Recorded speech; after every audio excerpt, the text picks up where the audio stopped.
Buddy, it would really help if I turned on my camera. Bear with me. I don't know why my camera's not working. Okay, video settings. All right, we're coming at you live. That's why they call it live. How are you, everybody? How is everyone? Hope you're doing well. I have some exciting news. I can't wait to share it with you. Maybe that's what got me off. I just wanted to go live and tell you about it. I'm so excited. Ah, but first, I want to hear and see where you're watching from. We get people here from all over the world, and I'm so grateful to have this communication with you. Part of this little, I don't know if you call it a show or just a Facebook Live, whatever. I'm also here on, I think on Rumble as well, but also on YouTube and maybe not Instagram, maybe LinkedIn, not sure. But anyways, I'd like to hear more about what you want because I've reached kind of like not a turning point, but I've reached a goal, which is what I'm going to tell you about. And so I'm on to the next one, and I want to get feedback from you, and it good, bad, and ugly. I want to be better. I want you to tell me if I have spinach in my teeth. I want you to be the one, if you see me in public and I'm walking out of the bathroom stall with toilet paper on my shoe, please tell me. Oh, I could tell you some funny stories. How is everybody? How is everybody? Hello, hello. I'm in Clearwater, BC, Canada. See, we're all over the world, guys. Thank you, Lauren, for being here. Yes, I know. I got so excited. I didn't even turn the camera on. Thank you very much, Mark. I appreciate it. Hey, Janet, how are you? Janet, you're going to love this info that I have. We've got Colorado in the house, Texas, Amarillo, Texas in the house. Hey, Helen, how are you? Cedar Rapids, Iowa, West Virginia, Ocean Isle Beach, Boston. Don't you guys have the marathon? I think the marathon this weekend. Oh, not this. Here's Boston. And we've got Indiana. Thank you very much, Lauren. Mark Adams, thank you so much. And we've got Rick from Florida, Mary Schaefer from Michigan, and Cindy from Ohio. Oh, no, sorry. See, I have Ken from Cincy, Ohio. Got it. East Palestine. God bless you. Ron, I would love for you to post how everything is doing and going there. I just had a gentleman on my Faith and Freedom show on Real America's Voice. I had a guy, Nelson, who has an incredible water system that he's sending to you guys for many of the homes. I believe hundreds of the homes. So, oh, hey, Doug from Traverse City. How are you? Love Traverse City. What? Okay, this takes the cake. Carolina from South Africa. Where in South Africa, Carolina? I have spent some time in Hoedspruit, South Africa.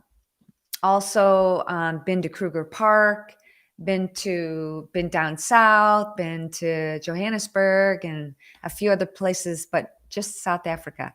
How are you? Tell me, Carolina, where in South Africa you are from. Gosh, love South Africa. I would love to go back if it weren't for the travel and everything that's going on. Hey, Nancy, you're in Waco? Call me, text me. What? I'm in Waco. What? Okay, we have Nancy. Can I tell the story? Can I tell the story, Nancy? Hey, Greg from Los Angeles. Nancy, can I tell the story? I'm going to tell it anyway. Inglewood, Florida here. Okay, so Nancy Shranowski. Quick story, and then I'm going to get into why I'm here, my exciting news, and I want to hear more about one of the comments that I posted on this is that I would like to hear more about what you would like to see and hear from me now that I've reached a certain hurdle, and I'm going to tell you about that in just a minute. But and Nancy says, okay. She said, okay, I can tell the story, and she knows exactly what I'm saying, what I'm going to talk about. So, gosh, it was a long time ago, 2003, I believe, Nancy. Ted and I and our son Rocco, who was 14 years old at the time, I remember it specifically, went to Brooke Army Medical Center in San Antonio, Texas. And Ted was um, asked and wanted to go see the burned and wounded soldiers at Brooke Medical Center in San Antonio. And he was so good. He's always been really good about communicating with people and making them laugh. Like he would say, "I hope you get out of that wheelchair because I need it," which is he's maybe, but anyway, he just has this way about it that he is able to talk to people. And we went June 2005. Okay, Nancy says June 2005. I hope I'm gonna make it through this without crying or getting teary-eyed. So if I have a smile on my face, it's like overcompensating. Because Nancy knows and everybody else here know I get really emotional easy. So okay. So we went to a floor where Nancy's son, Corporal John Tranowski, who was 18 or 19 at the time, was brought in, I believe the night before is what I remember, and burned with 80% burns on his body. And Ted got the gear on, got the hat and the mask and the gown and the slip covers over his feet and everything. And he went in to John's room to talk to John. By the way, Nancy, does John remember any of that? I'd be interested to find out. And so Rocco and I were standing outside of the room because of chance of infection. Only one person could go into the room. And I never had any experience with fundraising. I didn't know what to say to Nancy. What do you say to the mom who is looking at her son burned over 80% of his body? And I just turned to her and I said, "Nancy, is there anything that you need? Is there anything that I can do for you?"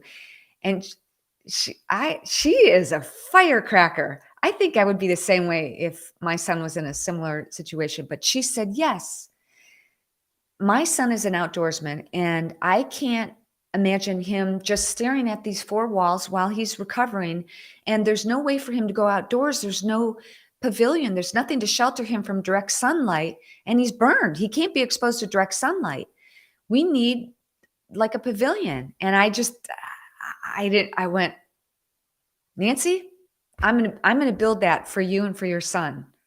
And it took me 3 years, but I built a patio at Brooke Army Medical Center in San Antonio for John and for all the. I should go visit there. It's been a long time since I've been there. I should go visit there. Let's see. Okay, Nancy says he vaguely remembers that time, but I remember all the good things. Oh, see, I'm going to try and get through this without getting all teary-eyed. But the good news is John is doing well and he's recovered. We built a patio at Brooke Army Medical Center for so many people to enjoy, for other soldiers to be outdoors while they're recovering with their family and friends. And yes. Oh, okay. Maybe I'll go with you. Nancy's going to go next week. Okay. So got that story out without crying. Yay. It's a major accomplishment. Okay. Another accomplishment for me is, can I get a drum roll? Can I get some, do we have some kind of a drum roll here? I've been waiting for this for so long. Because just before Nancy knows about this, and some of you know about this as well. But just before I met Nancy, I was also recovering from a life-threatening illness. The house that we were living in, that was on MTV Cribs, was contaminated with toxic mold. Ted and I and Rocco got really sick. I almost died from it. I had pre-emphysema, and I was walking around with an oxygen mask. I was the person you'd see in the grocery store with an oxygen cart. And Rocco actually had something called a pterygium. When we went there to Brooke Army Medical Center, Nancy, I don't know if you know, he was wearing dark sunglasses. And the thing that happens when you're exposed to something like toxic mold or East Palestine, you don't know what you're dealing with at the time, but it shows up years later. And Rocco had this pterygium on his eye, which was starting to cover his eyesight. So he had to have it removed. And I'm going to the doctor, like, what causes this? And they said, well, usually it happens to people who spend a whole lot of time outdoors, guys in their 40s or 50s who are maybe construction workers, or they're outdoors all the time, exposed to direct sunlight, or some type of toxin in the air, toxic mold. So we had, no, it wasn't. I mean, we had just moved to Texas when Rocco had that. I see Nancy's comment. Thought it was just because of, we moved to Texas. It is sunny here. Today's a beautiful day. So all that to say, I'm excited to announce that my book, Killer House, is done. So this is just a prototype. This is for me to double check and make sure all the dies are dotted. I's are dotted and T's are crossed. I'm so excited. I'm tongue-tied. But here's the cover of my book. Here's the back. And you'll see that gray banner is just, this is not for sale, dude. So I'm super excited about that. If you want to be the first to know when my book is actually available for pre-sale, I'm only going to, probably in a week, it'll be available for pre-sale, maybe by the end of the week. Once I go through this and double check it, I might want to if I need to make any changes, I'm going to do that. And then I'll make it available for pre-sale. And then within about a week, you'll be able to get it. So if you want to be the first to get notified when my book is available, you can subscribe to my email list at www.shemaynugent.rocks. ShemaynNugent.rocks. And there's the website, ShemaynNugent.rocks.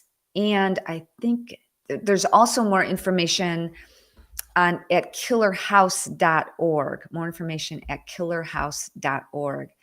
So this was a very emotional Facebook Live for me. Oh, so one more thing to get to. I'm going to make this quick. I know you guys are busy. I appreciate your time. And I appreciate hearing feedback from you. I really do. Like I said, when I started out, I'm the person that I want to know if I have, here's a funny story. I was going to say if I have spinach in my teeth, which I usually do after eating a salad. So one time when I was in my early 20s, I was going on a job interview. And do you know they're lilies? I can't remember the type of lily it is, but they're the most fragrant lily, Stargazer lily, I think they're called. And they have these red little things on the end that just flake off, and they're like red powder. Well, I went to this office, and the secretary had these lilies on her desk, and I went in and smelled the lilies. I'm like, wow, it smells so good. And she said, okay, so-and-so will see you now. So I go into the room and I have the interview and I'm talking with the person, and I walk out and I'm like, I think it went okay. And I go into the bathroom and I had a red mark right above right under my nose from the Stargazer lily. He probably thought I just had this hugonic cold sore or something like that. I'm like, oh my gosh. Anyways, yeah. So all that to say, I would love for you to write in the comment section. I started out and I did a previous post this morning. Let me know what you would like to see. Since I've accomplished this, I'm already moving on to the next thing. No, I want to do these things for you. I want to be able to serve you in the best way that I can. And if I have information that can help you, you're darn right, I'm going to put it out there, regardless of all the haters. Because I do get so much great feedback from so many people, and it buoys my soul. And if I can serve you in any way, I really feel like our our mission in life is to find our gift. And if it's being the mold lady, I guess I'll take that. And sharing, because I'm confident, I am 150% confident that the information in this book will change your life. I'm confident. I'll tell you, it starts out as a little bit of a memoir. And the reason for that is, I'm going to see if I've got this. Can you guys, just a second. I'm going to see if okay, I got that book here. Okay. So there are a couple of books that I've read. I don't like reading textbooks, y'all. I will tell you, there are way more detailed scientific information books about toxic mold than this book. I get sleepy reading about textbook stuff. I mean, I do mention the word Stachybotrys in here, but it's more, there's part of it, the first part of it is a memoir. And there's this book that I read called Bitten, which is about Lyme disease. I get nothing from this. The Secret History of Lyme Disease and Biological Weapons. Like, who would you possibly want to read? Like, oh, there's got to be like textbook. It's written like a novel. I'm like, I read it cover to cover. I love reading books, love books. So I wanted to read a book that was fairly easily digestible, that tells you a story. The story that I tell is a little bit about my past, and there's a reason for it, building up to when I got sick and almost died from toxic mold.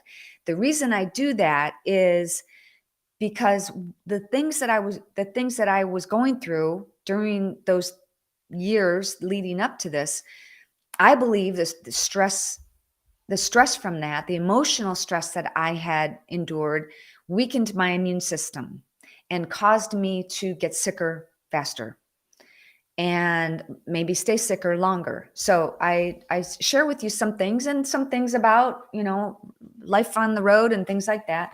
But it is also about how to recognize, remediate, and recover from toxic mold. And I believe I have a recipe in here. I have other people. Oh, you got to read the story. Emily Rachel talks about I have stories from other people. This is, I'm gonna cry. Malachi's Gift. I've interviewed Emily before. I have Brandon Chapo. He writes a story about it.